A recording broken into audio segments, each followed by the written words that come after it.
So you want to get stronger. Good for you. I'd say most people do, as this is probably the second most popular fitness goal right behind fat loss. What most people don't realize, however, is that getting stronger physically means you have to get stronger mentally, because it's up to your mind to have the motivation to send the neurological signals to your muscles to lift progressively greater resistance. I think this may be the most overlooked benefit of gaining physical strength. You gain a tremendous amount of mental toughness in overcoming that challenging weight you couldn't have used in resistance training just a few weeks ago. I see this all the time with my patients, where they just can't believe how little resistance they used to use when they first started physical therapy. What a great feeling to quantify a strength gain in such a relatively short time. Now, resistance training differs dramatically from cardiovascular endurance exercise in that a much higher intensity level must be applied to gain strength and muscle. Even with perfect technique, if inadequate resistance is used, no strength gain will be seen because muscles must be overloaded to stimulate a change in the muscle itself and the neurological system. It doesn't matter if you are trying to become an elite competitive drug-free bodybuilder or simply trying to strengthen your quad muscles to decrease knee pain from osteoarthritis. The principles of strength training are the same.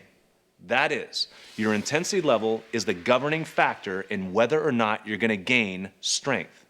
Remember that strength may be defined as the maximum amount of tension that a muscle can develop at any given time. Therefore, it is necessary to train with an intensity that is relatively close to that maximum amount of tension. Now, there is a lot of controversy surrounding the optimum repetition range to build strength in resistance training.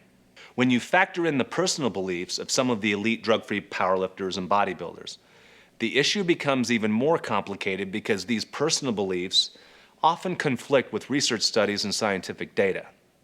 However, one issue that most exercise scientists and competitive athletes do agree on is that a relatively high repetition range, such as 12, 15, 20 reps, should be used when initially learning resistance training technique. This is because using a lot of weight when you're trying to learn where to put your elbows, hips, or knees, it can make it exceedingly difficult to get the form right. My recommendation, therefore, is to perform right around 15 to 20 reps with a moderate weight for most resistance training exercise when you first start out. This is to help you learn the technique.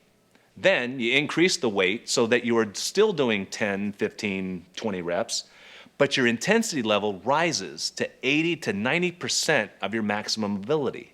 Now, building strength is not an easy task. It's going to take months, maybe even years, to find out what your true limits are, both mentally and physically. It can be quite humbling, yet very rewarding, because you're going to see results in the form of strength increases, commensurate with your changes in your body's shape. You're going to see muscles that you didn't even know that you had, because along with your resistance training program, you learn how to eat better and you sleep enough to promote recovery. The only thing standing in your way is an excuse, which I know you don't have. So let's get back to building that mental and physical strength.